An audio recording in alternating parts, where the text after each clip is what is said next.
Yo guys, good morning, good afternoon, or good night, depending on what time you're watching this video. Today I just really wanted to try to do something different. I'm just gonna sit here and yap, talk to y'all a little bit. This really came to my mind and I just really wanted to talk about it because I know that there's some people out there that could benefit from this. And if I change one person's life, then you never know. And the topic I really wanted to talk about today is therapy, which kind of sounds crazy considering, playing a video game that's a video game channel. Why would I want to talk about therapy? Well, here recently, actually, I started to go to therapy, and it's been honestly, an amazing time. I've learned not only so much about myself, but how to control emotions and how to eliminate negative thought loops just in general. One thing you'll start to notice is that a lot of your thinking tends to be these negative thought loops, and it really will shock you once you start to realize it. And if you're not entirely sure what a negative thought loop is, that's basically just like a persistent overthinking thought that feeds on itself and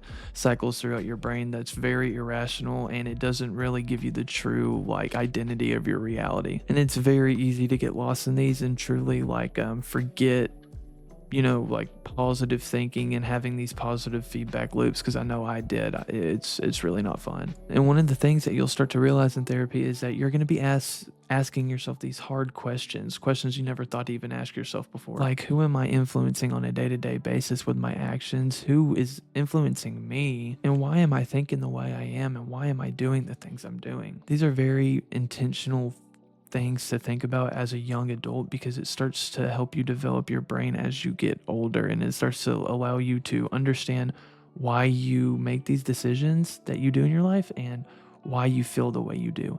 And the sooner you start to feel that, the sooner you're going to start to become more successful financially, successful emotionally, and successful in relationships. And I know that that is one thing that us young adult men in our early 20s have started to think about recently. It's just those are the things that start to weigh on your mind, and it can really bog you down. One of the best things I learned in therapy is that I compared myself so much to others. And I'm pretty sure a lot of people will have this realization too, because like that's the majority of your high school years and the beginning of your college years, is that you're really just comparing yourself, like your grades, your athletic ability, your strength, everything, your looks, and your ability to talk to girls. That's just something that you do that you don't really realize you're doing.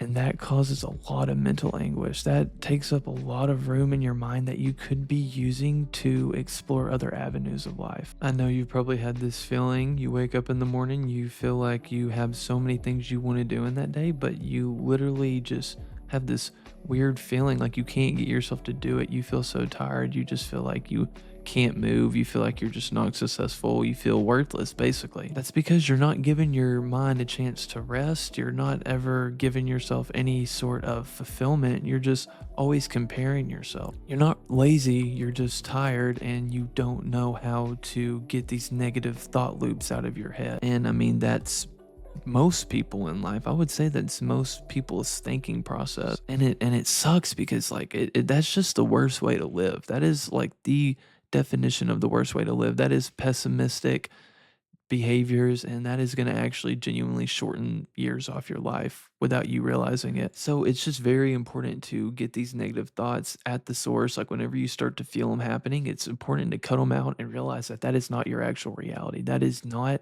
you. Number two, another big thing I really wanted to discuss about therapy is that you start to learn that daily journaling is a really good way to log your behaviors. Just like jotting down at the end of the day how you felt, if you felt bad, if you felt good, you can go back and read those things that you wrote in your journal, and you can understand like maybe I was feeling this way because of this, and you can start to live a happier day-to-day life. One of the things I really like to write about is, what do I think I did well that day, and what do I think I really need to improve the next day, and what went wrong that day? Those are really good questions to ask yourself daily, because then you start to understand how to live a healthier life, like mentally. Another thing I really learned from therapy is now I like to write down a few things I'm grateful for every day, just so I can give myself that grounded touch of reality and let myself know like there are really amazing things in life to live for. And and beautiful people to live for, you know? And it almost seems like this is just common sense when I'm talking about it, but it's really easy to forget those things. And you'd be surprised how often you forget those things until you're notified of it. I mean, I know I was extremely shocked. So if you're an extremely anxious person like I am, I can give you a few topics right here that you can write about in your journal, and it'll really help you understand like the root of your anxiety. You can ask yourself, like, if my anxiety could talk, what is it trying to warn me? What's the worst thing I could imagine happening today? And how likely is it? And what does a normal week feel like for you? Asking yourself those types of questions can really ground you, and it can help you understand where you're at. A lot of your anxious thinking and anxious patterns actually come from future thinking or past thinking. If you let yourself be in the present more, you're going to kind of eliminate a lot of those anxious thought patterns. So, we talked about negative thought loops, we talked about comparing ourselves to others, and we also talked about journaling every day. Another huge one that goes underlooked is just daily physical exercise. Exercising releases a lot of dopamine in your body and serotonin, and it's very important to keep your brain thinking rationally. I know you hear this everywhere, but literally, exercise and body movement is the key to a healthy mind. Not only a healthy body, but a healthy mind. I can't stress to you how good a healthy workout routine is. Not even working out, just maybe going for daily walks or going for daily runs, or every, 3 days lifting or something. However you like to do, just find some sort of activity that you like and you enjoy and capitalize on that. I promise you, you're going to make your weeks so much better just from that. Yeah, brother. So I'm just going to keep this one short and simple. Just exercise, get some physical movement, man. Another thing that starts to become more clear to you whenever you go to therapy is other people's actions as well as your own. Not only your own actions, but other people's. You'll start to understand that a lot of things that people do aren't actually a personal attack on you. It's so easy to get caught up in yourself. I mean, we are the main characters of our life. We can only see life through our own perspective. Going to therapy like allows you to talk to another person about these emotions in an unbiased standpoint, and they're able to give you like a rationale feedback to it. They're able to tell you like, hey, this is not a good way of thinking, and this is also like a positive way of thinking, and this person probably meant this when they did this. They didn't actually mean to hurt you. It was probably an attempt to protect themselves. Obviously, that's not the case for everything. That's just like a point I'm trying to make. Like, you'll start to learn that other people's actions aren't always because of something you did. Like, everything's not a personal attack to you. You're not like the main character in other people's lives. I don't know. I really hope that this is clicking and coming together. I know I'm probably not the best at explaining this or talking. I just really felt the need to get this out and like bring this to other people's attention, you know. Going to therapy has really been like one of the most beneficial things for me in my life, and it's really helped me like change a lot of my behaviors and the way I think. And what I've noticed is I'm starting to feel a lot happier in my day to day life, and that's really just how I want other people to feel too. I